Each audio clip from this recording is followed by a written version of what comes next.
మన దేశంలోకి మళ్ళీ వక్ర భాష్యాలు తీసేవాళ్ళు అమెరికాలో లేరనుకుంటా. లేకపోతే కనుక ఆర్ఎస్ఎస్ చీఫ్ మాట్లాడింది భారతదేశానికి నిజమైనటువంటి స్వాతంత్రం వచ్చినట్టు, అంటే ఇంతకుముందు స్వాతంత్రం రాలేదన్నాడు లాంటి తప్పుడు అర్థాలు తీసినటువంటి చూసాం.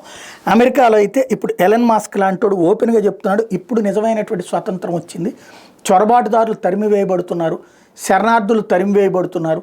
అదే సందర్భంలో అమెరికన్ ప్రజలు స్వేచ్ఛగా ఉద్యోగాలు చేసుకోగలుగుతున్నారు, స్వేచ్ఛగా చదువుకోగలుగుతున్నారు, స్వేచ్ఛగా వాళ్ళు జీవించగలుగుతున్నారు, వాళ్ళ హక్కుల్ని వాళ్ళు అనుభవిస్తున్నారు.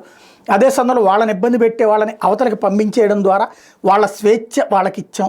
అదే సందర్భంలో అమెరికా అనుకూలమైనటువంటి వ్యవస్థలే నడుస్తున్నాయి. ఈ సిస్టమ్ అనేటటువంటిదే కోరుకుంది మేము. ఆ అమెరికన్స్ లాగా బ్రతికేటటువంటి ఒక చక్కటి అవకాశం, ఆ స్వేచ్ఛను మేము ఇచ్చాం, నిజమైనటువంటి స్వాతంత్రం ఇప్పుడు ఇచ్చాం అంటూ ఎలన్ మాస్క్ ప్రకటిస్తున్నాడు.